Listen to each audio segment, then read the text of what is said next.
Hi, I'm David Manti, and welcome to a new episode of the Today in Manufacturing podcast. With me this week are Jeff Ranke and Anna Wells. We each have more than 15 years of experience covering the manufacturing industry. Every week we take the 5 most popular stories on our websites and discuss the implications they have on the manufacturing industry going forward. Before we get started, please make sure to like, share, and subscribe to the podcast. You can also help us out a lot by leaving the podcast a positive review on whatever platform you use. If you want to email the podcast, you can reach any of us at Jeff, David, or Anna at IEN.com with email the podcast in the subject line. Also, we're live every Friday, so be sure to subscribe to us on YouTube at IEN Magazine, and you'll get a notification, and you can join us for the live discussion. Anna, how you doing this week? I like how you didn't say we're live on Fridays at a particular time, because it's never the same time. I've stopped mentioning the time. We're like Friday or Friday adjacent. We'll let you know. Yeah. We'll be live sometime towards the end of the week, depending on our schedules. Yeah, no, it's a moving target. It is a moving target, but we put out the effort to try and spread it across our vast social media network to pull more people into it. It's vast, yeah. Jeff, how you doing this week? Good. I think I finally got all of the drywall particles and dust cleared out of my ears and eyes from demolishing our kitchen, so I think I'm ready to go. That's good. Did you wear a mask, or do you have that drywall cough? It wasn't too bad. I was definitely glad for the safety glasses, though. Those definitely came in handy more than once. It's whenever we're doing demo and I take a shot to the glasses, I'm like, oh, that's blindness if I'm not wearing these. That's good. That's good. All right. Well, before we get started, we have a word from our sponsor, Red Zone. Manufacturers are facing extraordinary challenges today. With labor shortages, supply chain disruptions, and a changing workforce, complex industrial technology doesn't cut it on the front line. What's needed is a new way of working that will not only meet throughput goals, but change the shop floor culture to one of winning, where every worker feels they play a part in achieving the company's goals for success. What's needed is Red Zone, the connected workforce solution.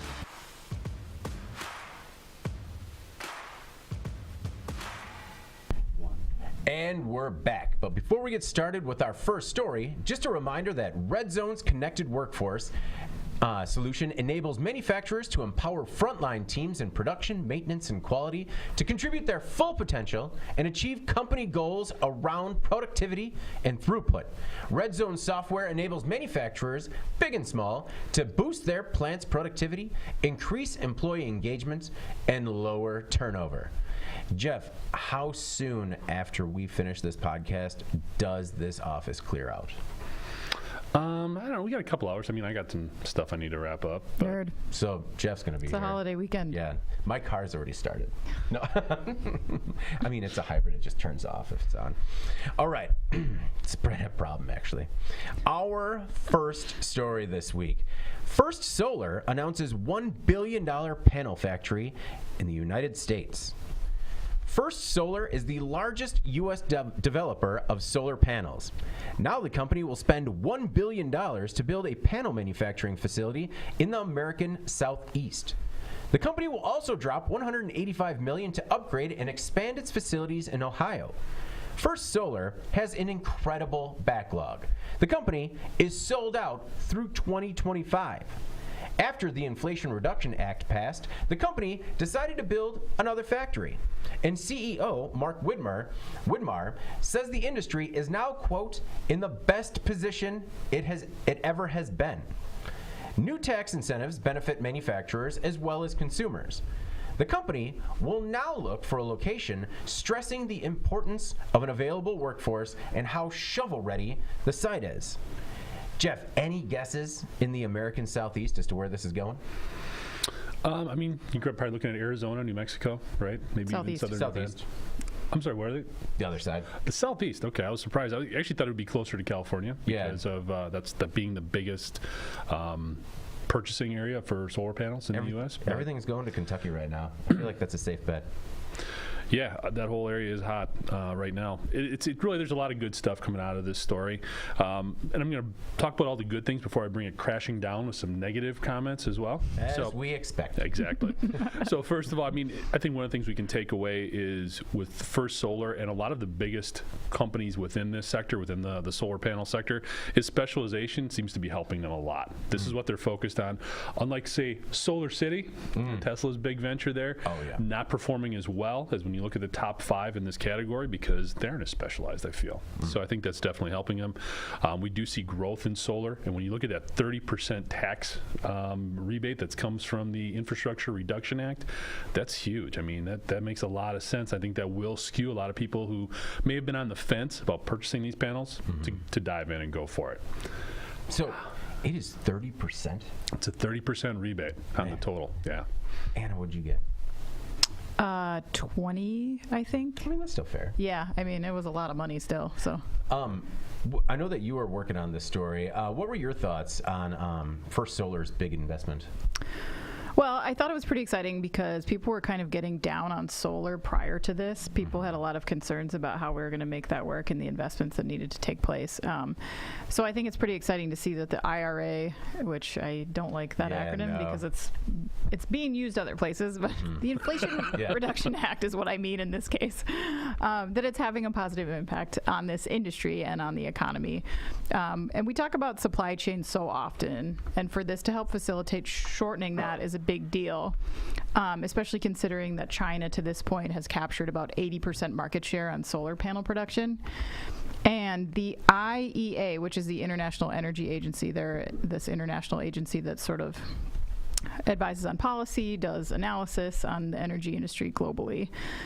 They released some new data in July that stressed the need for a more diverse global supply of solar infrastructure, pointing out that the 80% market share that China captures now will likely balloon up to 95% just within a couple years if nothing were to change. But then, obviously, this recent legislation, I think, has the potential to really kind of turn that around a little bit for the U.S. I think they really needed a boost here because if you look at what China's been doing, they've been developing this stuff for so long, taken such a I don't know, pioneering position in it, that they've been able to scale it, putting the rest of the world behind in terms of what they can do at that same cost. We've seen that happen in so many different industries, right? Right. In this case, I think incentivizing both the producers and the buyers is going to allow companies like First Solar to produce here with lower costs, ensure high demand, take some of the risk out for them. And I think it's just exciting, and it speaks to the impact of that legislation. And I mean, we've had some pretty recent examples as to when the entire supply chain is in China, how that could have some negative implications in the event that there was any sort of market disruption. Right. Speaking of which, you didn't let me bring it all crashing down. You cut me off. Yeah, you did cut Jeff off before he crashed it. Way to go. Do you want to just move on to the next story? I wanted to segue away from the crash. I was just like, it looks like a good time to move to Anna. All right, Jeff, bring it down. No, I just wanted Anna to make the house of cards a little taller before you kick that one off the bottom. Just kick it. Well, here's the one thing that could bring it all down. All right. Is one of the things they're looking at is disruptions in supply chain from glass. So obviously that's a huge portion of building these solar panels.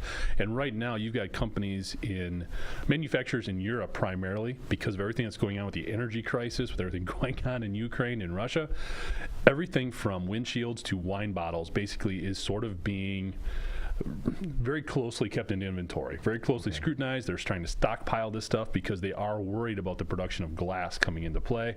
Now, that hasn't affected North American markets at this point because we still got everything we need. The raw materials aren't the problem, it's just the actual production. So if there's a shutdown in Europe and they still need all of these products that demand glass, again, it's in everything, you'd have to think there could be a potential impact if the solar panel industry is already having some not supply chain, but shortages, just in terms of not being able to keep up with demand.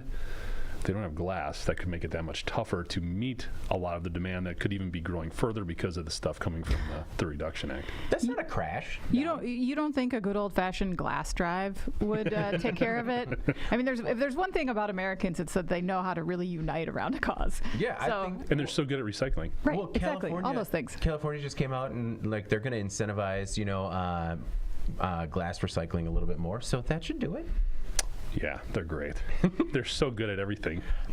I like when we have the recycling bin and the garbage bin, and they both pretty much go at the same time. Kind of the garbage trucks are pretty much behind each other, and you hear the garbage go, or you hear the recycling go first, and you hear all the glass and cans go into it, and then you hear them grab the trash can, and you hear all the glass and cans go in that one too, because no one's doing a really good job of actually separating those.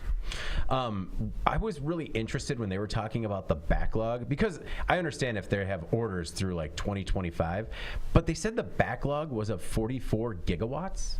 Or gigawatts, and no, that's not right. I just thought that was an interesting way to kind of equate that. Gigawatts. Gigawatts in the actual wattage.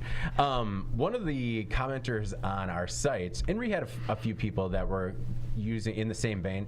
KJ wondered if this deal was the next Cylindra, which still has kind of a bad taste in everybody's mouth. And to that, I would just say no, because the current administration is betting on the entire industry, whereas kind of the Obama administration greenlit $535 million in Cylindra loans, even though the company wasn't competitive with Chinese solar panel manufacturers. So big difference, but I understand how, people can get short-sighted, or they see solar and they see U.S. and they think Cylindra, and I think that's why there's that negative connotation sometimes. All right, gigawatts. Our next most popular story: Labor Board rules Tesla can't require black shirts. Tesla recently received bad news from the National Labor Relations Board. In a case over the carmaker's dress code, Tesla's policy has been deemed unlawful. The company required workers to wear a plain black T-shirt and one bearing a Tesla logo. According to the NLRB, the policy is an effort to prohibit employees from wearing pro-union clothing. The NLRB says Tesla failed to provide or prove, quote, special circumstances that make the rule necessary to maintain production or discipline. Tesla workers can now wear union T-shirts or buttons while on the job because it is, quote, protected communication. Jeff, your thoughts on mandated black shirts? Here's the thing.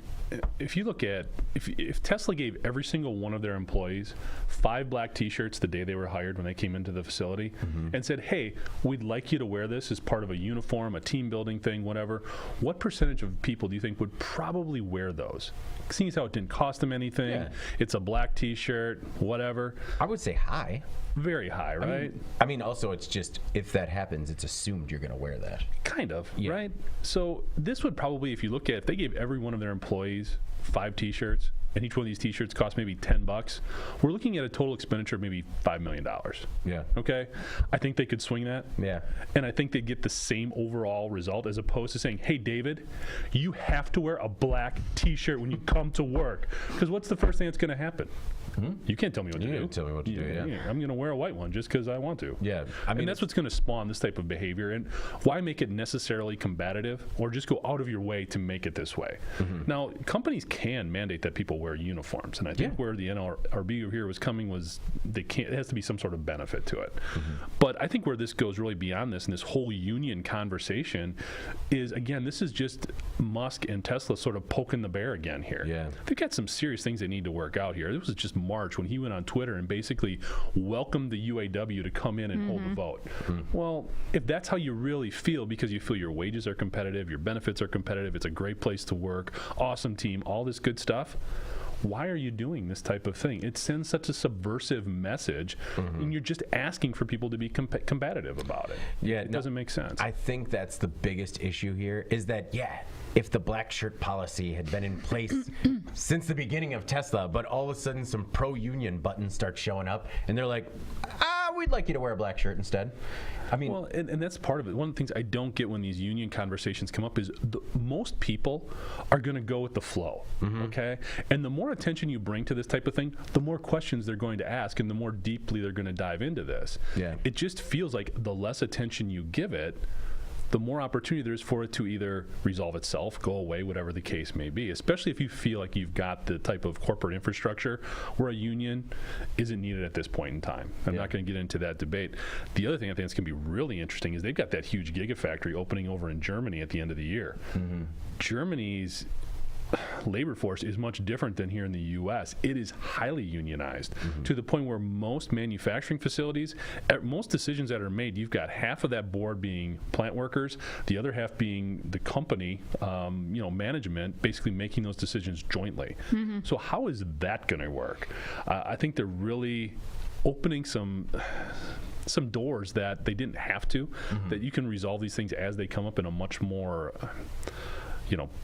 easier way, I guess. They just seem to make these things really hard, and all it would take is just a little bit of just listening to people and not pushing so hard sometimes. I think you're right about the issue about drawing more attention to it, because when you do have people that when I've been in a factory setting, you have the people that are pro-union, right, Anna? And they're wearing T-shirts, and there are people that just, like you said, Jeff, want to go with the flow. But when you kind of put it under a spotlight like this, that's when you're actually giving them more power and attention. Anna, the other thing that I thought about was how the emphasis on how they can wear buttons. And I'm like, I'm down with the T-shirt, like wear whatever you want, but like a button seems like by nature to be a safety and production hazard, like on the floor. That's a good point. I don't know. That just seemed like a weird thing where it's like, yeah, wear whatever shirt you want, but can we at least say no to the buttons? I mean, you can follow up on that and just see, like, are there any requirements on where those buttons are located, or a limited? I mean, can they be patches? Do they have? Are they pins? Are we limited on pieces of flair? For David to say this, I mean, we all know what a proponent of buttons he is. I love a custom button. So that's true. That's true. What if somebody told you couldn't wear a button to work? I mean, how flustered would you be? The workplace is no place to wear a button. It is a place to design a button and have it manufactured, but I would never wear it. Never don that on a piece of clothing. No. One of the things I knew we made the right hire when David came on board is he made us all buttons of buttons. It was a button of a picture of a button. Yeah. Which was fantastic. I did and I also had the button where it was a button that just said button. Man, I enjoy those. Also, we had back when we used to get a lot of headshots. Yeah. And I would take random headshots from people and turn those into buttons. I'm going to file a complaint with the National Labor Relations Board and see if I can get buttons banned in this office. Oh, no. I mean, based on this discussion. That Jim Houston button was a classic. Before we get way too off the path here, Anna, back to Tesla. And Musk, firing shirts out of a T-shirt cannon at all his employees. Yeah. I agree with both of you. I think that Tesla is doing things the hard way by Elon Musk not keeping his mouth shut. Like, he's done such a great job of raising the suspicion of the NLRB with his very vocal criticism of unions, his threats to employees about organizing. So when this arises, I think we're in agreement. It becomes like pretty transparent what these uniforms are for and why they're so insistent about them being worn. So you'd think that Tesla would have tried harder to prove why they were necessary. Though my suspicion is that there was not a great defense as it relates to safety or production goals, which is what the board had asked for. I mean, I've been in a lot of factories throughout my career. You guys have too. I could probably count on one hand the number of those where factory floor employees wore matching uniforms. Yeah. It's just not standard practice. It's very uncommon. So trying to prove otherwise, I think that it's somehow relevant to your operations is going to be pretty tough, and it's certainly not established precedent. So, I mean, you see uniform requirements that, with PPE, eye, ear protection, steel-toed boots, those you can understand. I think a black T-shirt is aesthetics, and maybe in this case, union quashing. Seth chimes in, perhaps there is a compromise to be made here, and they can only wear black buttons. Yeah, or like a Tesla-only button. Oh, Tesla button. I think we solved it here. I wanted to just stress that a company does have a right to require a uniform, but also how is that going to play with today's evolving labor situation? Well, I think it's a little gray. I couldn't exactly drill down on it, but they also can't make you pay for it. Yeah, right. They can say we want you to wear a uniform, but to Anna's point too, and what this is all about is there has to be a safety element to it, because you see a lot of maintenance workers wear like the overalls and stuff, and that's more for their benefit. Yeah, so there's no loose clothing.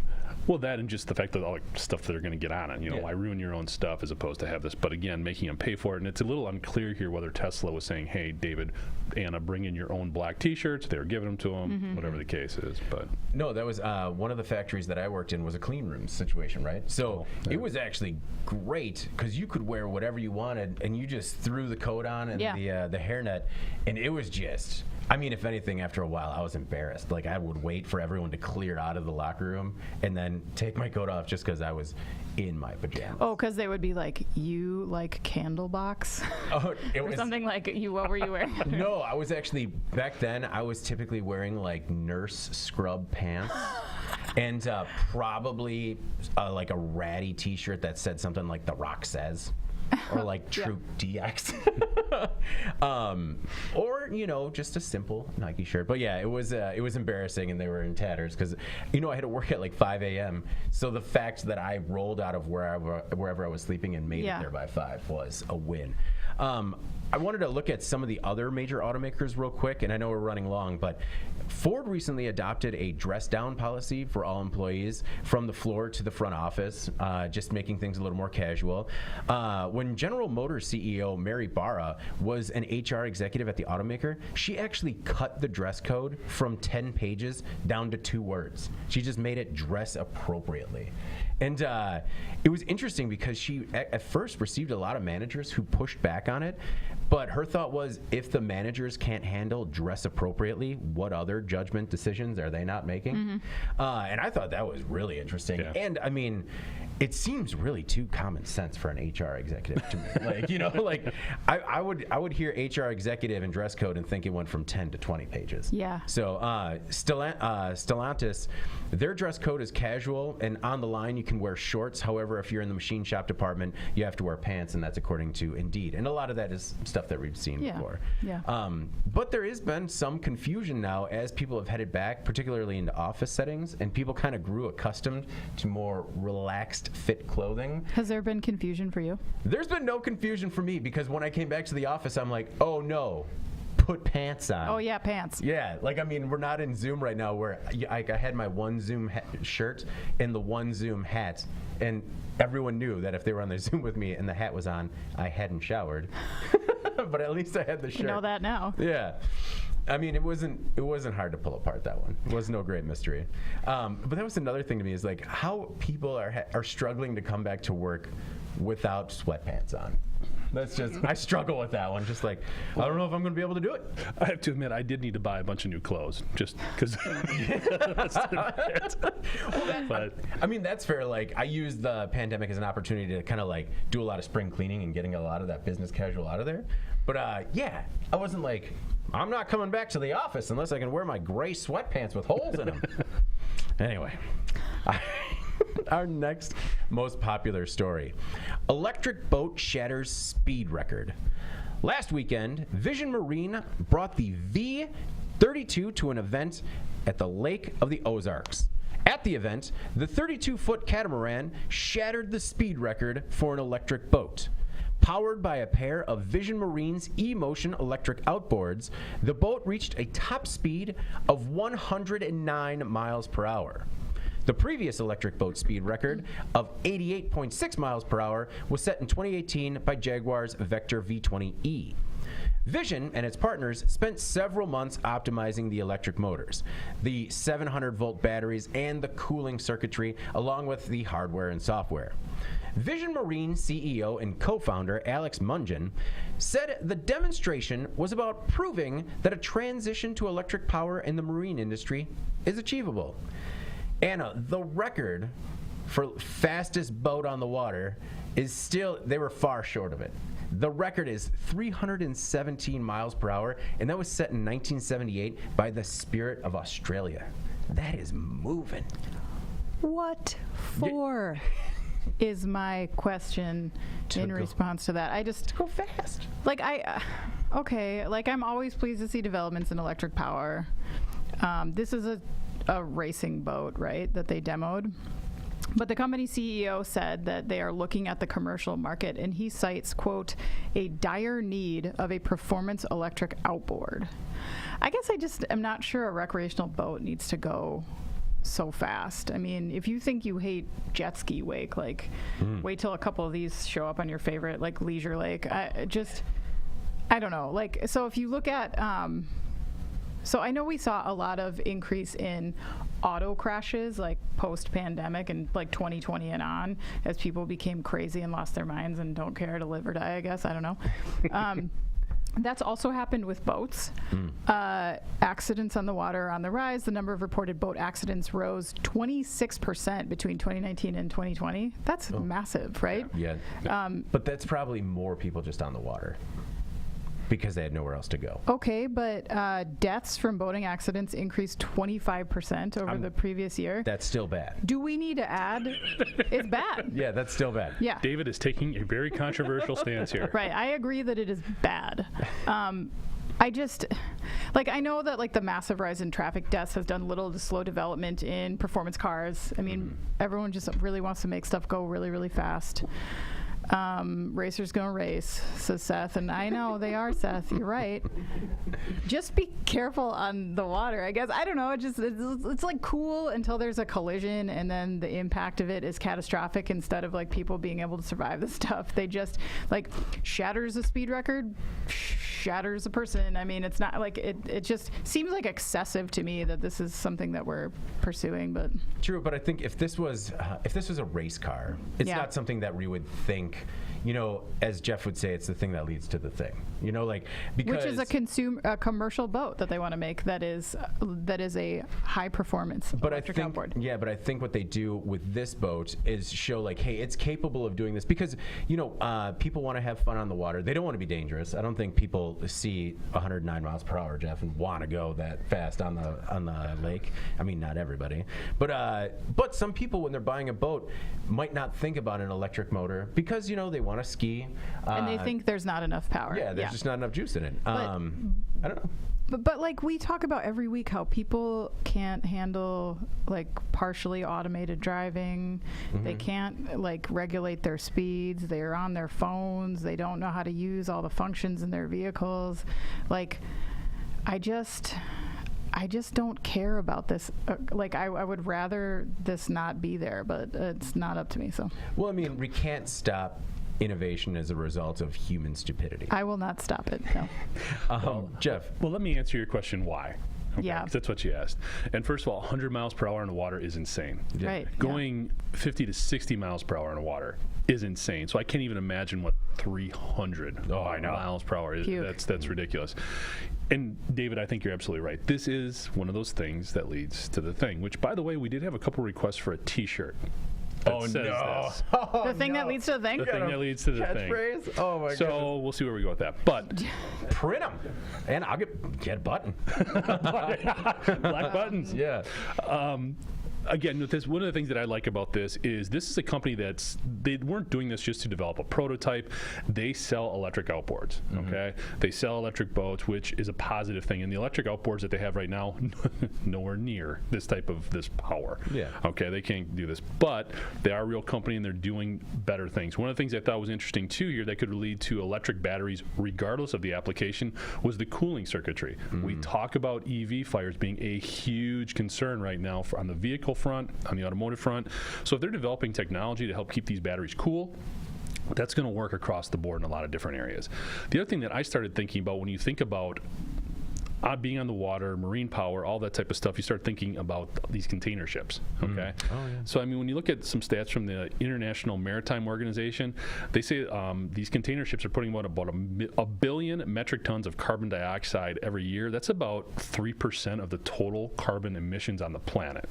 So if we can take some of this technology, and granted, this is not the greatest application for it in terms of running around and going these incredible speeds, but if we can start translating this power to bigger applications like these cargo ships, that's where we can go with this. I'm all for it. So you're all for the cargo ship blasting down at 317. But it's not going like on. I mean, like he's talking about making a recreational boat that is a performance outboard using this EV.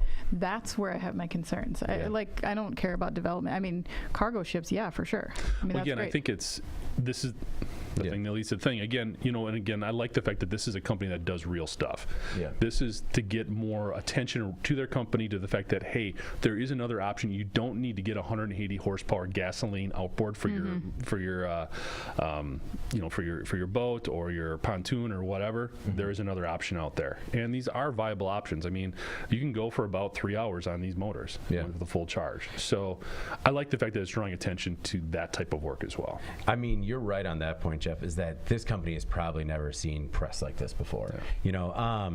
I watched the video. It was quite impressive and actually didn't seem as dangerous as I thought it was going to be. Oh, it didn't? David was not scared watching a boat go 100 miles an hour. The boat was going, and I'm just like, it didn't look that bad. Like, I don't even feel the wind. It's crazy. What is the fastest you've ever gone on a boat or a jet ski or a snowmobile, anything like that? What's the fastest you've gone? I've gone 90 on an ATV without a helmet on. Oh. That was a poor choice. That was a poor choice. Yeah, because I was going to say the fastest, I've gone like 85 on a snowmobile with a helmet on a trail and stuff. But that's with nothing around me, just on the trail by myself. And that felt uncomfortable. Oh, yeah. And this is even like not now when I'm an old man. Like this was when I was younger and stupider. Yeah. No, it was speed. It's even on an ATV, like speed on a boat is just different. Like you're going like 50, 60 on a boat, and it feels like you couldn't physically go any faster. Jet skis are awesome. I love jet skis. I love being on them. But yeah, you go 50 on a jet ski. Yeah, man, you feel very vulnerable. Well, actually, different. Anna kind of mentioned it, like the wakes of these, and that's why I like kind of like whispered inside. I'm like, oh my goodness, jumping over that wake with a jet ski would be amazing. It would. I agree. Austin, who's watching us live again, thanks for joining us again, Austin, says, yes, you can't design around stupidity. Attrition does that automatically. Fair. Thanks, Austin. I do recommend people check out the video. There was also a little discrepancy as to whether or not it hit the record with 104 miles per hour or 109. Talking about the global electric boat market, though, it was valued at only $5 billion in 2021, and it's going to more than triple to $16.6 billion in 2031. Nice. As a result of Allied Market Research. Probably more than that now that this one has done so much press. One thing that kind of bothered me a little bit was that the CEO had this quote, and it was this cool story about all these great things that they're doing, and the CEO said, we are much closer to eliminating the colossal carbon footprint our planet is experiencing due to continued usage of internal combustion engines. And I'm like, yeah, that's great. But a lot of people online got upset about that being woke virtue signaling. And it's just like, man, people can just say why they're doing something in a positive way without it having some sort of like negative ulterior motive. And also, man, don't take the time out of your day to just go all crazy like that online. Sorry, that was just one thing that bothered me. And it was irrelevant. I didn't need to share that. Sorry, guys. Thanks for sharing, David. No problem. I'll run my notes by you guys before I share them. We would appreciate that. It's never going to happen. Our next, it's already a tight window when we get in here. Our next most popular story this week: Ford's battery costs prompt $8,000 price hike of popular EV. Demand for Ford's Mustang Mach-E surprised a lot of people. The industry, the company, this panel, but now Ford has pulled a surprise of its own. Ford announced a new markup on some trims. The company is hiking the price on crossovers from $3,000 increases up to $8,500. The final price tag all depends on the battery and the options. Ford blames, quote, significant material cost increases, continued strain on key supply chains, and rapidly evolving market conditions. The F-150 Lightning pickup has also had similar issues. According to a CNBC report, raw material prices for batteries have doubled since the start of the pandemic. Jeff, is it raw materials or are federal EV tax credits to blame? Yes. Yeah. It just feels like this is a convergence of so many different factors with this story. First of all, the $5,500 increase on the batteries, I kind of feel like Ford is taking advantage of the fact that Mustang buyers are going to buy this vehicle regardless of the cost. They're not going to be as sensitive to that. So they're maybe subsidizing some of the other EV battery costs here. Yeah. And you could understand that happening. But all this other stuff is real. Inflation's real. We've talked about the EV supply chain here in North America struggling right now. So where do you go with this? We go back to the Inflation Reduction Act, okay, and what it's trying to do for EV purchases there. But that puts a lot of the onus on the buyer to figure out what they're buying before they do it and figure out what kind of tax incentive or tax credit they're actually going to see. We've also talked about where it really starts with the supply chain and trying to get some of these costs down is in the mines. We talked about that before. We're talking about trying to get, lithium mines going. We talked about a copper and nickel mine up in Minnesota last week. So there's just a lot of those different things, and we're careful because we don't want to get in bed with mining because of the environmental impacts and the safety issues and everything else. There's a lot of issues there. But that's where it starts. Okay, if we don't want to see these $5,000 increases on these vehicles, and we don't want to see it getting into vehicles that are more, I guess what I would refer to as your everyday driver. I think this is kind of a unique vehicle, unique application. But if we don't want to see this across the board, we need to figure out a way to help build this infrastructure so that the manufacturers aren't absorbing all of this cost and then passing it along to consumers, and then depending on these credits for the consumer to understand where the battery's coming from, what's the percentage, how much do I actually qualify for, how is that different for all these models, because I don't think that's going to help the inflationary elements either. So you have to be sensitive to all these different moving parts, and I think a lot of it comes back to easing some of the strain that we place on the manufacturers and suppliers that we want to create this new industry around these EVs and the batteries that they use. The struggle there is, then we look at Panasonic down in Kansas, right? And what do we worry about there first? All of the tax subsidies that government gave to that manufacturer when they haven't laid a single block yet for that factory. So there's just all of these different things that then become embedded within the same situation. Right. And this is the end result. Yeah. The end result is this huge increase in this potentially cost prohibitive element on something that we want everybody to get. Yeah. So that's a lot of information, not a lot of solutions, I guess. Yeah. But I think if I had to advocate one thing, it's we need to help those who are involved in the early portion of this supply chain as much as we can as soon as possible. Well, I think it's not that we don't want to get involved with mining. It's that we want to get involved with U.S. mining done right. Well, let's be real. I mean, outside of maybe Kentucky, West Virginia, how many people who are running for office are going to say, I'm pro-mine? Yeah. I want to, let's get in the earth, because, man, that just opens up, leaves you vulnerable to a lot of different attacks. Yeah, just like not pro-mining, just like you got to change the messaging. It's like, I'm pro-American whole. It's tough, yeah. Yeah. Pro whole. I know, I'll walk it back. Yeah. Anna, could they not have waited maybe another month after the IRA? I mean, just because it's so close to it that or maybe they were looking for that little deflection where they could easily say, like, no, it wasn't because of that. It was obviously because of raw materials. But it just seems like if they waited a little bit more time, so many people wouldn't have tied the increase with the Inflation Reduction Act. Potentially. I mean, obviously it makes it look a little bit more opportunistic, I think. But if you look at why they made this announcement now, it's because they're trying to open up the order window for their 2023 models of Mach-E, which are in very high demand, as Jeff mentioned.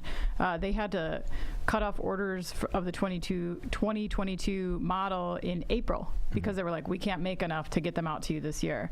So there's a lot of people that are waiting for a long time. And so I don't see them like delaying a month on releasing this pricing info just to, I don't know, see if people view it differently. Yeah, I mean, that's good. That's a good point. I agree with Jeff on a lot of what he said, that these vehicles are so appealing right now that it's certainly possible that with the EV tax credit and the price of gas right now, that Ford thinks it can absorb some of its added costs here by bumping the price up.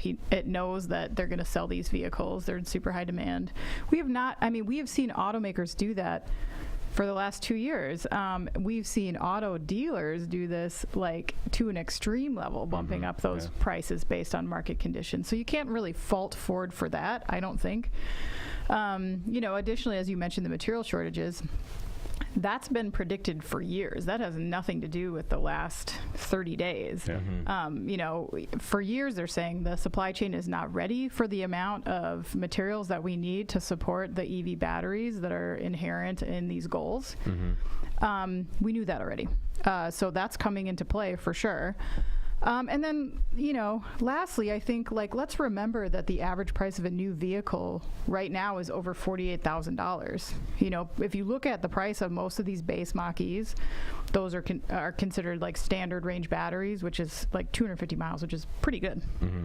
Those are in the upper 40,000s.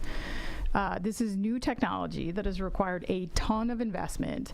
For these vehicles to be priced like in sort of that average pool that everything else is, when this technology is not even nearly considered scaled yet, I think that's pretty good, honestly. It's actually pretty impressive. Yeah, so like to lose our minds over this, I mean, the headline, you see the headline and you're like, what? People are going crazy about feeling like they're being held hostage by, EVs, which is dramatic. There's plenty of gas vehicles out there. Please buy one if you have to. But people saying like, now they're raising all the prices on EVs and the batteries are going to be so expensive and they're so expensive to repair and replace. Like, this is a scale issue that we just need to get through these next couple of years, and I think it will start to go down. But to see Ford be able to sell these at a reasonable rate, and they're in very high demand, I don't know. I don't see like what everybody's losing their heads over. But speaking of losing their heads, Bog Dog on our website, Bog Dog, I think was going to be Big Dog, but maybe he just maybe there was already a Big Dog. Yeah, maybe they're like, Big Dog is already taken. He's like big into cranberries and dogs. He came in with a classic $8,500 to go 13 miles further per charge. Sounds like a hell of a deal to me. Not. Bringing back the not. Bringing back the not, Bog Dog. So let me ask you guys this, and maybe this is way overthinking this, but do you think some of these things Ford is putting out is almost to pat themselves on the back, basically reinforcing the demand around the Mustang, the demand around the Lightning, and basically saying, you know what, we've crushed it with these electric vehicles to the point where we don't have stuff, and we're actually going to have to increase the prices on these supplies because there is such a demand for it, and we're trying to keep up. I mean, is that going too far? No, I mean, it could be, or maybe they priced them too low because they didn't think that the adoption would be there. Maybe they thought they had to go lower to get people interested in an electric Mustang and an electric Lightning. That's a good point. And then when demand came in, and they're like, oh, we really dropped the ball there. We need to raise the price.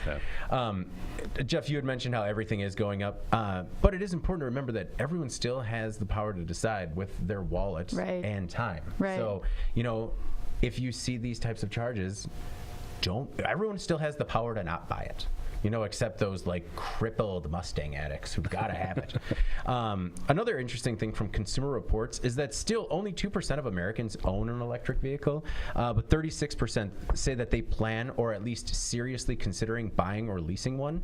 Another 35% might consider doing so, but still 28% of people are firmly committed to not going electric. Well, the overly positive person that I am, the perspective I take on all these stories, that 2%, that is a 100% increase from 18 months ago when it was only 1%.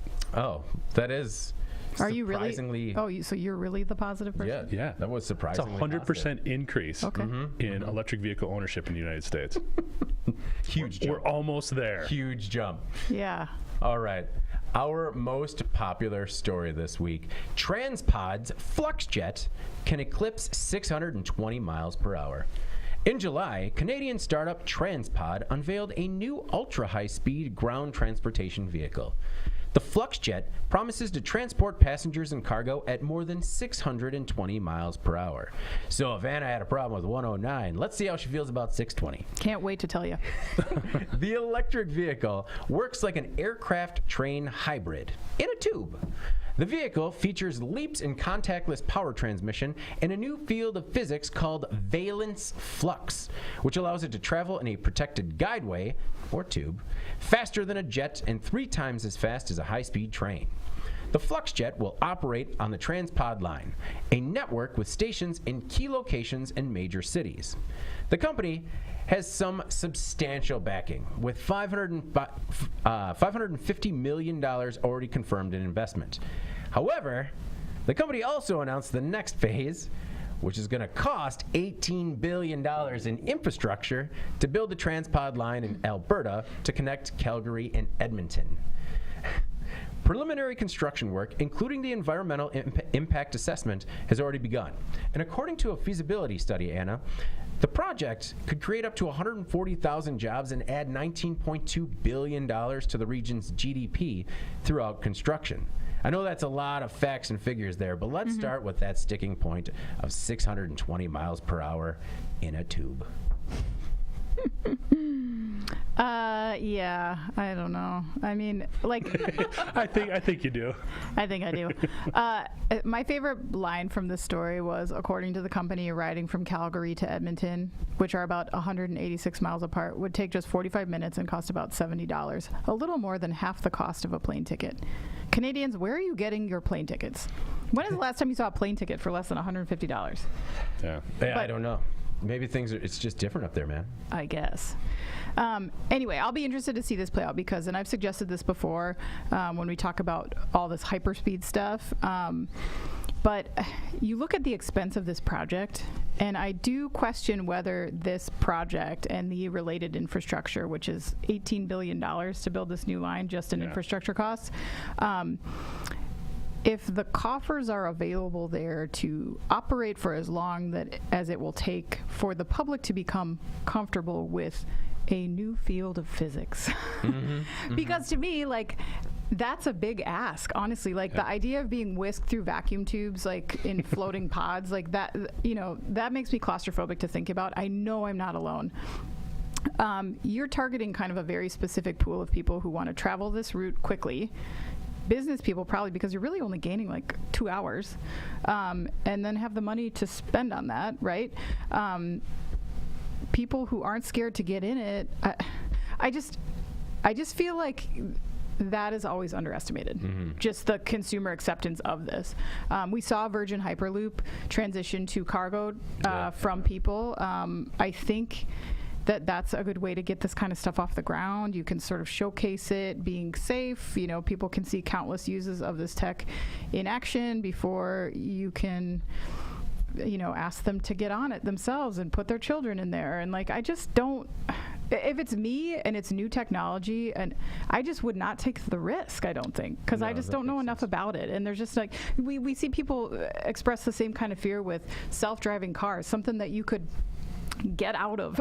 Yeah. You know what I mean? Like, you know, something that we're already seeing, like, in demo mode, like all over the place. It's going in a very slow fashion of like developing through different iterations over time. Automakers that we already know and trust, there's no infrastructure costs that need to be added to that. It's just roads.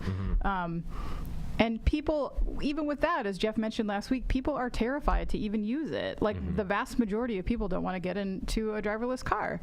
I can't imagine that there's a huge market for this. I just can't. Well, first of all, these would be easier to get out of than other hyperloops that have been underground and pitched, because at least this would be above ground, so you could rappel down in the event. The other is that it was easier, I think, when they were working with maglev, or a magnetic levitation technology. That was a little bit easier to understand, because that's more used in high-speed rail, so people could trust it a little bit more. I completely agree with your point, where when people are, you know, asking how it works, and they say, "Oh, valence flux," and they might be like, well, all right, then that sounds safe. Yeah, it's a new type of physics we invented just for this. Don't worry about it. But I could see the benefit of, I mean, obviously maybe not an early adopter for families, right? But like, I mean, if it's something, part of this is that it's easy to get on and off also, right? Like, so it's almost as easy as going to a train station, kind of just walking on, or a bus station. And to me, that's attractive, because the thought of taking my family onto a plane and into an airport just cripples me with anxiety and just like already like anger. So I completely understand that idea of just like making it easy to get on and off. And you're right to call them on where they're getting those plane tickets, because I mean, we're seeing like a minimum trip of $200 to Calgary to Edmonton, and it seems more like it's a $300 to $400 flight. So it was a real miss on the cost savings on their behalf. Well, that's even more cost savings, though. Yeah, I know. That's what I'm saying. Like, they really could have pumped those numbers up a little bit. For sure, yeah. Jeff, how do you feel about floating through the air at a relaxing 620 miles per hour, reading a book for 45 minutes while you're commuting to the office, listening to a podcast? Cross country? Listening to a podcast. Hey, Alexa, play the Today in Manufacturing podcast. You want to get to Calgary so bad. Yeah. That you would take this. Yeah. This is the future of this, in my opinion. All of this type of technology is not passenger. It is cargo. And there I can see a lot of the different benefits. I mean, if you can... I want to see a lot of the potential benefits there. If you can take semis off the road, if you can use an electric vehicle to transport cargo. I mean, just think about when we have horrible things, hurricanes and earthquakes, just in our country, being able to get supplies to those places maybe more quickly with this type of equipment would be amazing. Here's the thing. We've struggled so much with rail in this country. I mean, we just cannot get on board with it. It's something we struggle with mightily, especially from a passenger perspective. Right now, the fastest train in the world goes 265 miles per hour, 270 miles an hour. This is going to go 620. I just don't see people grabbing onto this. Yeah. The other thing that I struggle with is $18 billion in infrastructure costs. That's a lot. For one line. Well, and when we look at all of the infrastructure issues that we have, how much we could put $18 billion towards in terms of bridges, stoplights, I mean, just other very common necessities, sidewalks, okay? I mean, just a lot of things to improve what we currently have. This seems like the timing for this seems really, really bad, especially when you just had Richard Branson say, nah, this ain't going to work. The last thing I want to say about this is this type of project, what's the old saying? You know, I've used this a couple times, you know, life is hard because it gives you the test first and then teaches you the lesson. That's kind of what this is. You aren't really going to know how well this is going to function until you do it. In order to do it, wow, that is a lot of time and a lot of money that could be going in a lot of different things right now. Which is why we should welcome the people of Canada to do this as a test with their tax dollars. And let us know what happens. Jesse, who's watching us live again, thanks for watching us, Jesse. Always good to hear from you. She says, all I want is more public transportation. Just a high-speed train from the Twin Cities to Chicago would be great. It would be great. Wouldn't it be great? It's like we almost had it, and then it was gone. No, I mean, just talk about how public transportation in the United States is laughable in other countries. But also there has to be adoption for it. Jeff, you talk about high-speed rail struggling in America. I think part of my Hyperloop optimism is that, you know, it's a decent rebrand from high-speed rail, because I don't know if like people just hear rail and think legacy transportation, whereas Hyperloop is futuristic, even though it's essentially high-speed rail in a tube. I think, and I'll just talk to the U.S. culture specifically, when we think about rail, we think about predetermined stops. You can only go from here to here. Now, regardless of how accurate that is kind of doesn't matter. Yeah, that's just the mindset. Yeah. Whereas when I get in my car, if I want to stop at the gas station and grab a Mountain Dew, I can. Yeah. If I want to get off here and just stretch my legs, I can. Whereas when I'm on a train of any way, shape, or form, I can't do that. I am locked into where I can go. That's just the mindset, and that's why, as much as I would love to jump on a train and either go down to Chicago for all the stuff we have to do, or up to the Twin Cities for work. We could use those all the time. But the reality is, right now, in order to get there, because those do exist, we've got to drive someplace, then we got to catch a connection, and then eventually wind up there. So to have a direct route, it sounds good, but half half of the people that are on that same route are like, no, I want to be in my car so I can make phone calls. I want to have the freedom of having my vehicle in that location. I want to do the do. I mean, we're all getting ready to go to IMTS. The idea of getting into a Hyperloop and it taking 45 minutes, that sounds appealing to me, Anna. Is it worth I would not do it, though. $18 billion? I mean, I'll pay my To get share. David to IMTS on time. It's still not going to happen. It will not happen. Something will happen. Because I'm he gonna still has get to there. go. Yeah. You'll get to the hotel. Yeah. But what about from the hotel to the show? He'll be like, I forgot to iron my shirt. I'll make sure. Well, I'm not going to iron my shirt. I lost my pants. I'm at the Sometimes you forget to pack pants. That wasn't the problem. I mean, You packed them. Well, I mean, sometimes you lose them after you pack them. No, it's. I mean, that's the only part of IMTS that I'm not looking forward to. is the drive. Oh, I hate it. Yeah. Yeah. No, That's not finding the your pants. pants. Not the pants. I'm gonna pack extras this time. Good work. Anna, you brought up about how Virgin Hyperloop, they were the ones that wanted the 670 mile per hour Hyperloop, and how they just abandoned plans and then cut their staff in half and focused on cargo. I think that FluxJet, maybe if they come out and say they're for cargo, maybe it makes more sense, but it doesn't make the same sort of splash, because I could see that happening too. It does make a lot of sense from a cargo standpoint, and we've talked about that before. Do you guys think that it's possible that we're at a generational crossroads when it comes to travel? That maybe our generation will be the last when it comes to this legacy of thinking we need a car, we need to be able to stop for multiple Mountain Dews. I mean, is it possible? Just because I know that, some of my younger cousins and younger people in my family, they're not even buying cars. I think that's happening later. Just looking at my own family, 3 daughters, 2 of them, as soon as they could get their license, they got it. The other one waited. She was 19 before she got her driver's license. Okay, it wasn't as much of a priority. Some of that is just for the fact of what you can actually do or connect with people without leaving your home. But I think when it comes to actually having to do that, I still think people are going to want a vehicle to get from point A to point B. I don't think they're more responsive to taking the bus or trying to find a train or whatever that may be. They'll call an Uber as opposed to owning a vehicle. So I think that dynamic has changed, but in terms of their preference of that mode of transportation, I don't think there's any change there. Okay. I just think that the time might be right for a little bit of futuristic tech. Yeah, but I mean, if you look at the infrastructure in most small and medium-sized cities, they just do not support it. I mean, if you think about how long it would, we have a bus system in Madison. We're like a medium-sized city, but the amount of transfers that, like, for me to take a bus to work, it would be so, it would take me so much longer. Yeah. It doesn't, there's nothing direct. It just doesn't work for a lot of people. And if you have the funds to buy a vehicle, I think that's just a much easier choice for a lot of people. No, I agree, but like maybe the next generation will finally be the ones that are fed up with that and push real change when it comes to public transportation. Maybe. Dude, stop pushing public transportation. It's not going to happen. I think it will. It's not going to happen. It's going to happen. America's too big, David. You can bet on it as much as you can bet on me having pants at IMTS. All right. 50-50. Well, before we move on to, in case you missed it, we have another word from our sponsor. Manufacturers are facing extraordinary challenges today. With labor shortages, supply chain disruptions, and a changing workforce, complex industrial technology doesn't cut it on the front line. What's needed is a new way of working that will not only meet throughput goals, but change the shop floor culture to one of winning, where every worker feels they play a part in achieving the company's goals for success. What's needed is Red Zone, the connected workforce solution.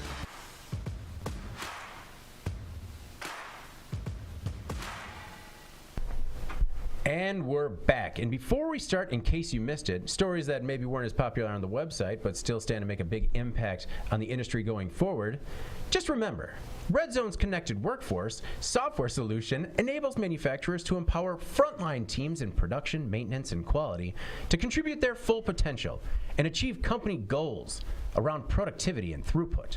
Red Zone software enables manufacturers, big, small, to boost their plant's productivity, increase employee engagement, and lower turnover. And we're back with, in case you missed it, stories that weren't as popular on the website, but still stand to make a big impact on the industry going forward.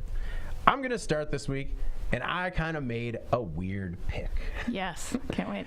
So it was the story that we ran on IN.com. Who is Mary Kay? And I saw that and really thought, I want to know. I wonder. David's like, this story is for me. Yeah.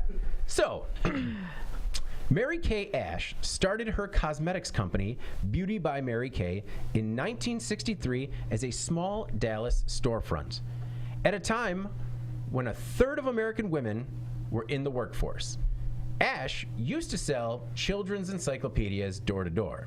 She consistently earned less than male counterparts and was passed over for promotions.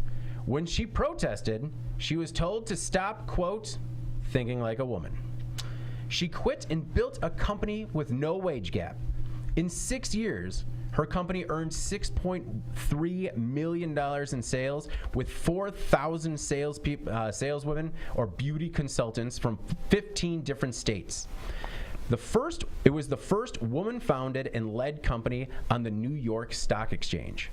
By 1979, was that 16 years later, they had more than $100 million annually. And in 2021, after they took the company private again in the 80s, they reached $3.5 billion in annual revenue. Now, I found this story very interesting for a lot of reasons. One was that one of the traits of Ash was that she actually pushed back on feminism and leaned into femininity and motherhood at a time when feminism was first being introduced to the culture. Ash's company motto was God first, family second, career third. Some of the other things that I found of interest was that she gave pink Cadillacs to top sellers, which a lot of people have known about in the culture, but she, at the time, changed these women's lives. These were women that were stay-at-home moms and otherwise thought that they wouldn't be relevant in the workforce, and kind of found a new life and a lot of success in a career. Now, it has been called, Mary Kay has been called the pink pyramid scheme because salespeople have to buy the product first and then sell it. But the company's beauty consultants say they found camaraderie, recognition, and confidence working for Mary Kay and a female role model in Mary Kay Ash. This is a much longer story that talks a lot about her role in the culture, and I found it very interesting. There's also a 60 Minutes interview that's in there, and I just thought it was interesting to see this woman who kind of went against the grain in every part of where the culture and business was going, found a tremendous success, and did a lot of good for a lot of people. And just didn't stand by a wage gap in the 60s. And we're still talking about it today. And I mean, there were a lot of parts of the story that I was reading that I was still frustrated with, because it's like, oh, well, other than Mary Kay, that's still kind of a problem everywhere else. But, Mary Kay's got it figured out. Did either of you guys get a chance to either check this story out or watch the interview? Because, I don't know, I found it a little bit inspiring. I did. It was interesting. I didn't know anything about her, to be honest, so learned a lot that way. Now, did Mary Kay, does that compete with Avon? I believe so, yeah. Because that I don't remember Mary Kay, but growing up, I remember my mom and my grandma going to Avon parties. Avon ladies, yep. Yeah. So that was interesting. Also interesting, one point she sold the company, and then her and her son fought to get it back, and bought it back. Bought it back for like $400 million. Yeah, and it's a $1 billion company. It was a really interesting story. Obviously, a very successful, very intelligent entrepreneur. So a lot of good takeaway there. Interesting in terms of her perspective on feminism. Yeah. And how she sort of scoped her thoughts and the way that she had it directed, I guess. I think she was more of a feminist than she realized. Yeah. But the way that she presented herself and sort of the tone that she took was definitely something that obviously a lot of women gravitated to. And it was an interesting story. Yeah. Cool. I mean, you're right. Just in terms of she didn't see herself as a feminist, but she empowered so many women. And then it was just incredible to read some of the stories of some of the beauty consultants that saw her as a female role model and had mentioned that, outside of like their high school graduation, This was like the first time they had received any recognition. Yeah. Anna, your thoughts on Mary Kay's story? Yeah, I don't know. I didn't know much about her. I always thought that maybe it was a pyramid scheme. Mm-hmm. And it sounds like it still kind of operates with some of those same tenets, the selling to consumers but having to buy the product up front, and then also making a commission on the people that you recruit. Right. Which means that the people at the top are the ones that get the pink Cadillacs, and there's very few of them. And then there's many, many people at the bottom who pay to become salespeople and then end up with a bunch of extra crap in their house. In the event, or they cultivate their own team of beauty consultants, and then they're at the mid-tier. Right, but I think if I don't know for sure about Mary Kay, I know if the other data on multi-level marketing companies applies here, then the vast majority of people don't actually turn out well within the system. But I don't know. Maybe she did good things for women in the industry, or maybe she didn't. I don't know. It's hard to know, especially if but you see like this with other companies like this, LuLaRoe, and all the things that you can buy on Facebook, and people are trying to get you to go to their party or whatever. But with all the other, multi-tier. Essentially pyramid schemes, right? Don't you think that over the last 60 years, 65 years now, they maybe would have put this one to bed if it was truly predatory? I mean, there's plenty of companies that are still operating that have been accused multiple times of being pyramid schemes. Where's Leah Sophia? I haven't seen that in years. Amway, right? That's still around. I don't know. What's the shake mix thing that has been sued a bunch of times, and I can't remember what it's called. Something? Yeah. Herbalife. Not Nutra anything. Herbalife. Yeah. Man, yeah. No, a lot of people had that in their closets. There were going to be a lot of millionaires selling Herbalife. And some of these are even public companies, so it's I guess you can exist for a long time maybe before it gets, but I don't know. I think what comes into play there, and I don't know enough about Mary Kay and how they're set up, but I think it depends on what you're obligated to do within a given period of time. Or if when you come on board, you have to buy so much, or you have to bring so many people in. I think that's where it's easy to bust a lot of those pyramid schemes. I don't think that's the crux of what Mary Kay and a lot of these other places like Amway does, but I think that's maybe what sets it. If anyone knows about Mary Kay and whether or not it's legit, tell us. We'll take your comments. Send a beauty consultant to my house. All right. To get, a consultation. Yeah. This complexion isn't getting any better. Age is harsh.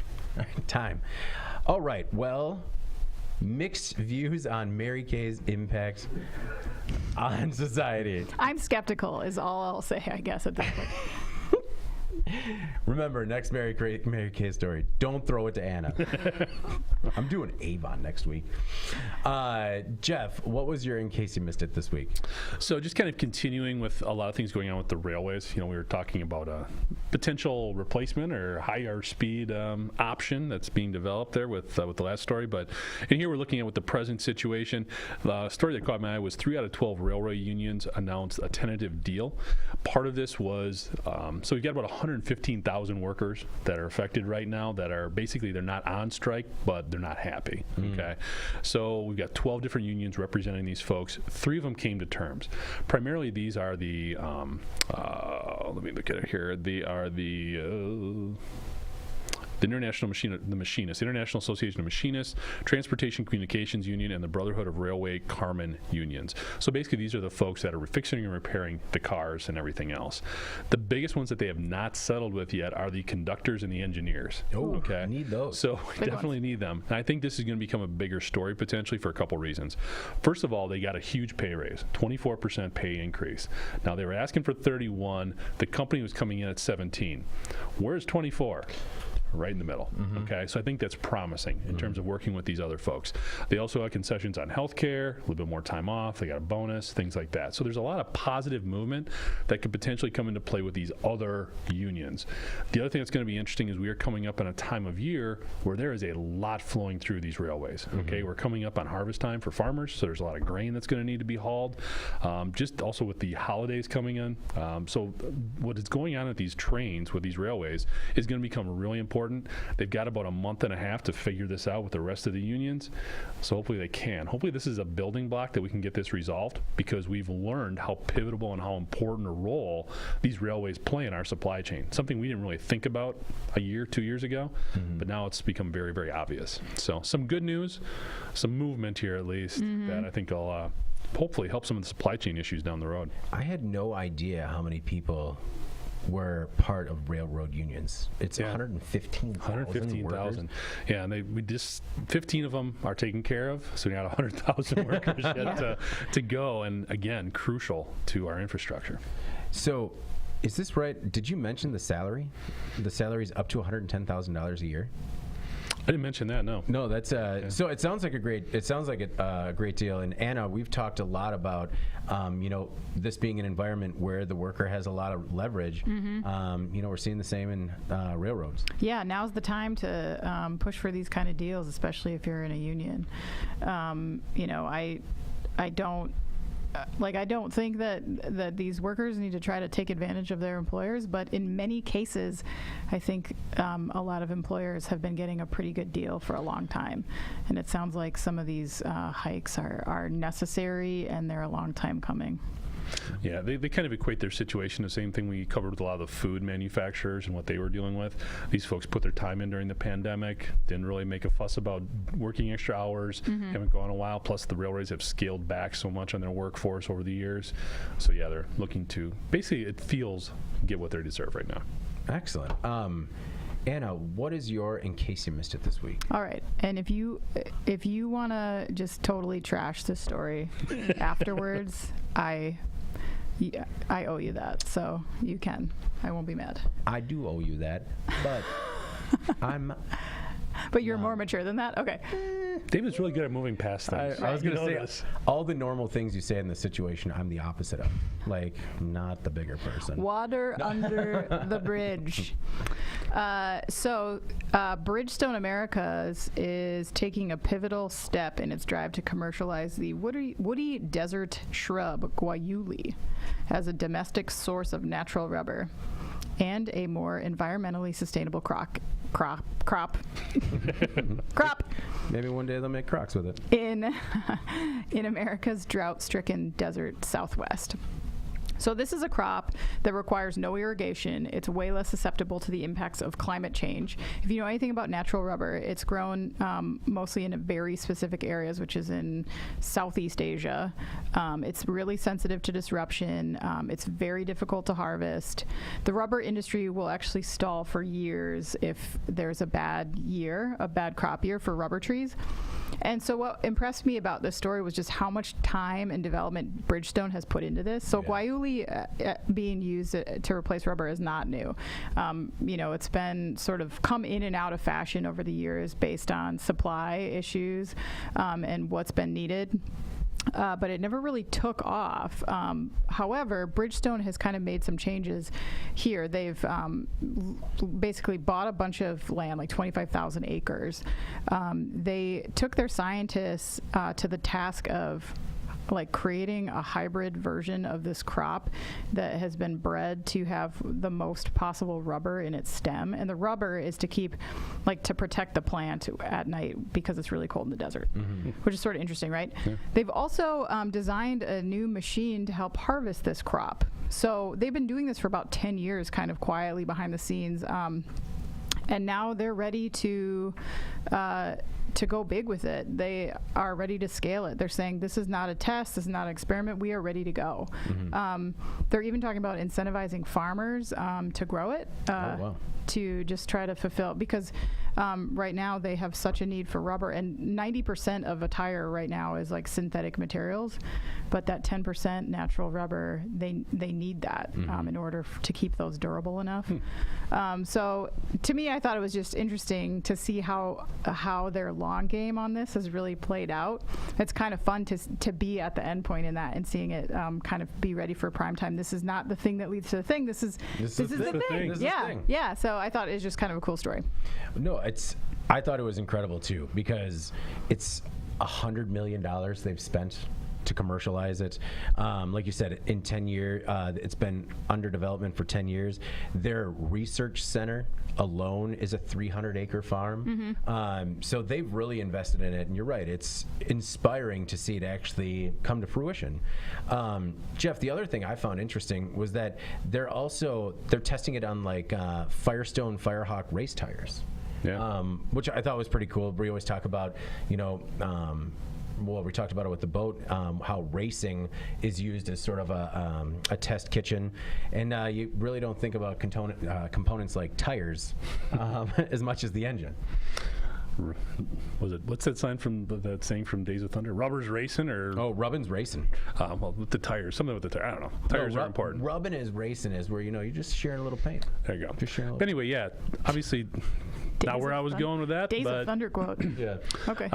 Yeah, tires are a huge part of racing. So any of this type of stuff when it comes to testing safety or at the ability for a material to hand up, testing's a great, like you said, test kitchen for it to validate all this stuff. I think what's really interesting too is that they were invested in the long game. They knew this was going to take this long to figure out, and it makes you think a little bit about some of the parallels to other supply chains that we're now trying to develop that we've been talking about for the last month. Right. And this coming to fruition is incredible.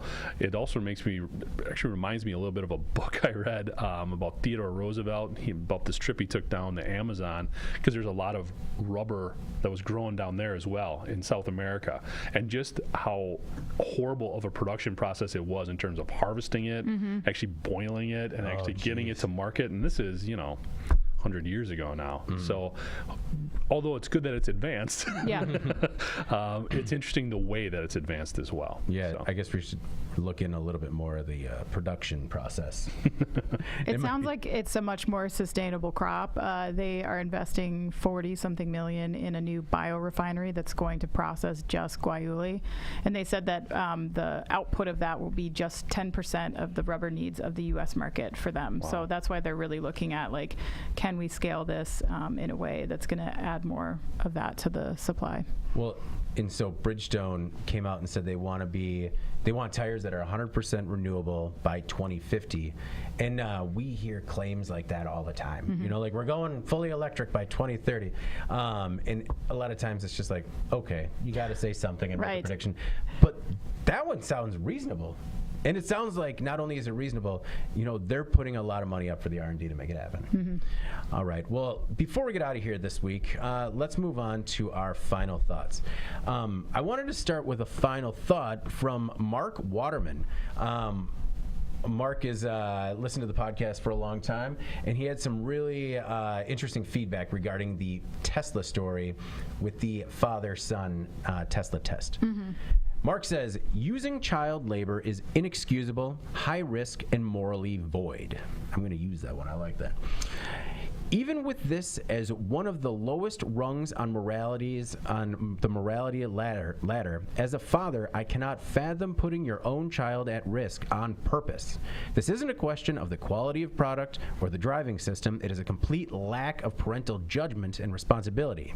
I wouldn't let my child stand in front of my own car when I was driving, let alone some autonomous safety system with complexities that only a few people fully understand and have no accountability to.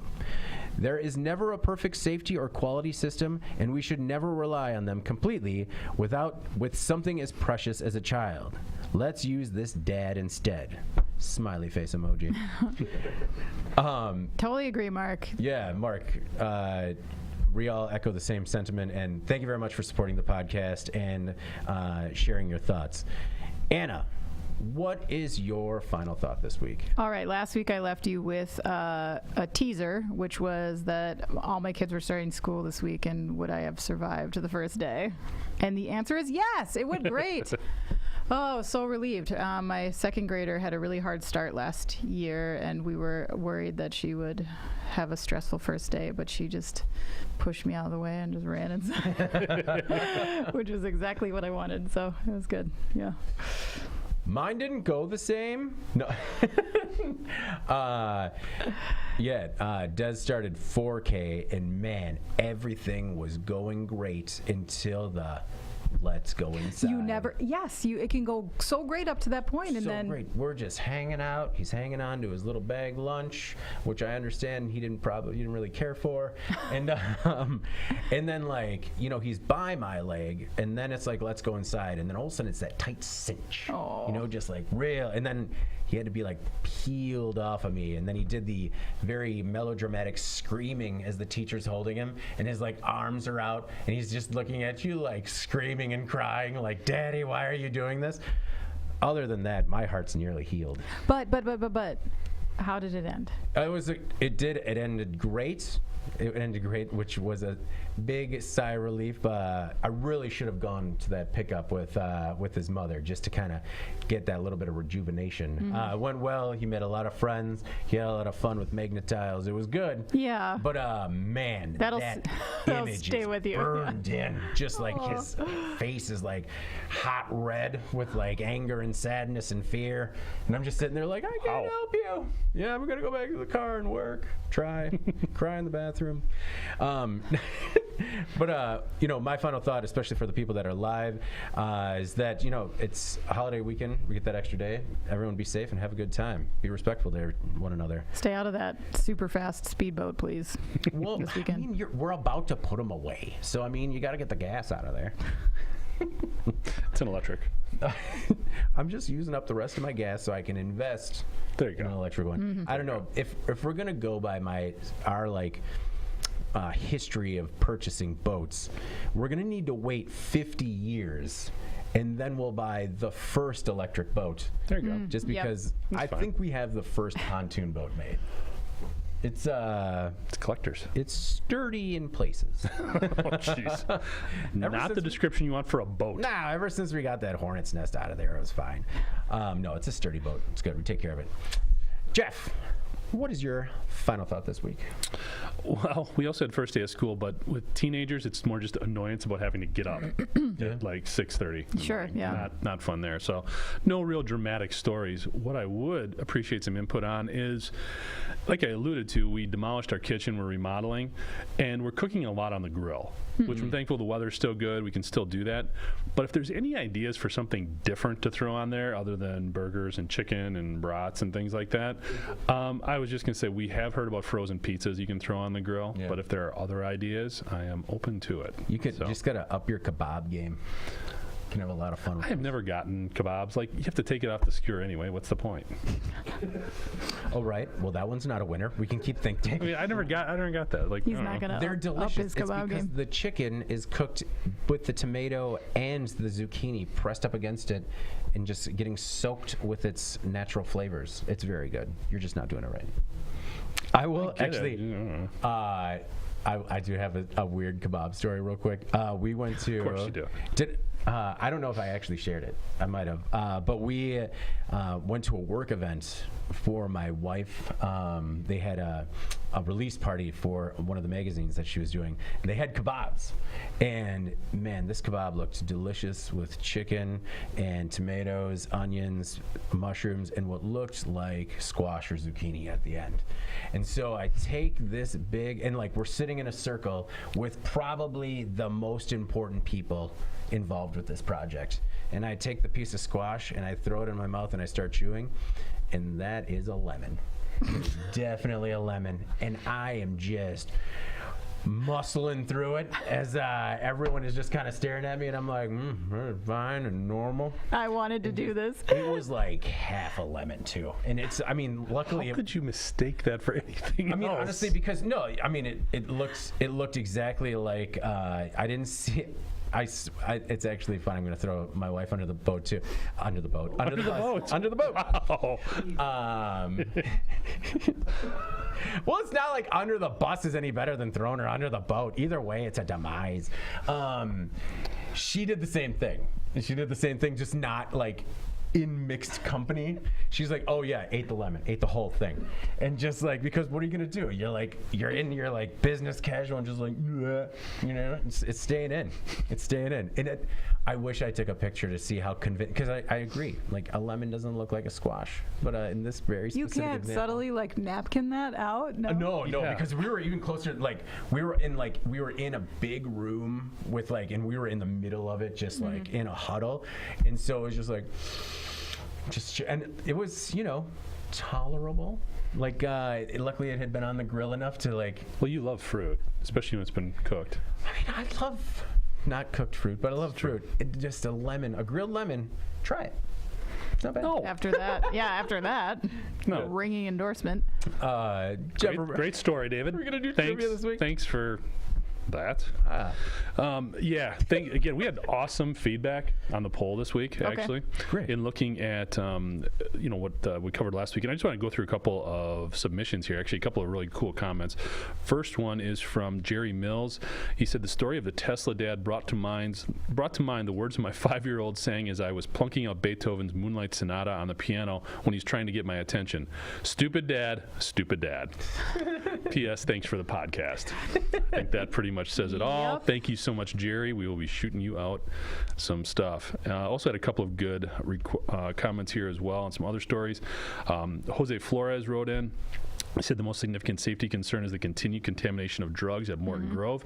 The most disturbing element of this report is the okay-to-use ship possible contaminated drugs because they're medically necessary. Either they're contaminated or they're not. Agreed. Totally agree with you there, Jose. One more comment I just wanted to get out here. I think this one is, again, looking at the father testing the Tesla FSD system.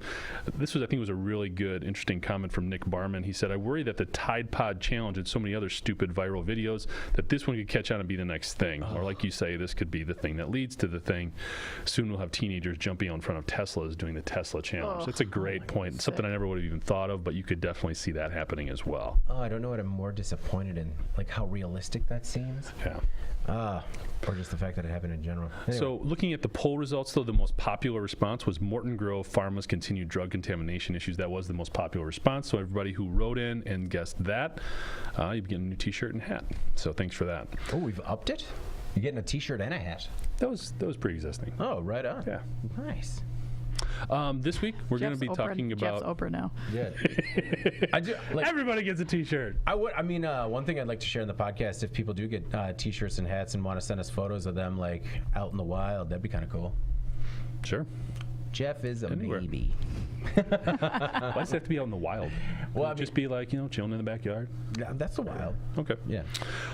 For this week, the poll question: which of the following do you feel will have the biggest long-term impact? These are the stories we covered. First, we got the first solar panel factory, the new factory they're building, as well as the expansion of the Ohio facility. The labor board ruling against Tesla and thinking more long-term about Tesla and dealing with union activities. Vision Marine's electric boat shattering the speed record. That is definitely what Anna is looking most forward to. The Ford EV battery price increase and how that kind of affects the whole electric vehicle battery supply chain. And then finally, TransPod's FluxJet project. Again, one we're all real excited about. Actually, only David. So which one of those will have the biggest long-term impact? First Solar, Labor Board ruling against Tesla, Vision Marine, Ford EV battery prices, or the TransPod FluxJet project? I feel like this one's almost a no-brainer, but I'm hoping some people surprise us. I don't know. I think this is there's a lot of stuff you could go through here. I also like the feedback that we received. It's not just people guessing one or the other. We're getting a little bit of feedback on the stories too. I think that's really cool. Well, it was a lot of the comments would start out saying, like, because one of the stories that we had in here in terms of what was the most significant safety concern was the SL Alabama child labor law violations, and people usually started out saying, this is horrible, but if I had to pick one, they usually went either Tesla or the pharmaceutical. Oh, gotcha. This is bad, but that one's more bad. Right. We need like a ranking system. I think that one was almost the more like jarring of the stories. Like that one really stood out. Like that affected people on a very personal level. Yeah. Understandably. Yeah. All right. Well, I like how the trivia has evolved, Jeff. This is a really good idea. I like Cool. Thanks. Yeah. Well, before we get out of here, please make sure to like, share, and subscribe to the podcast. You can also help us out a lot by leaving the podcast a positive review on whatever platform you use. Finally, if you want to email the podcast, you can reach any of us at Jeff, David, or Anna at IEN.com with email the podcast in the subject line. You can also subscribe to our daily and weekly newsletters, and we'll make sure that it gets delivered to your inbox first. All right, for Jeff Ranke and Anna Wells, I'm David Manti. This is the Today in Manufacturing podcast. We'll see you next week.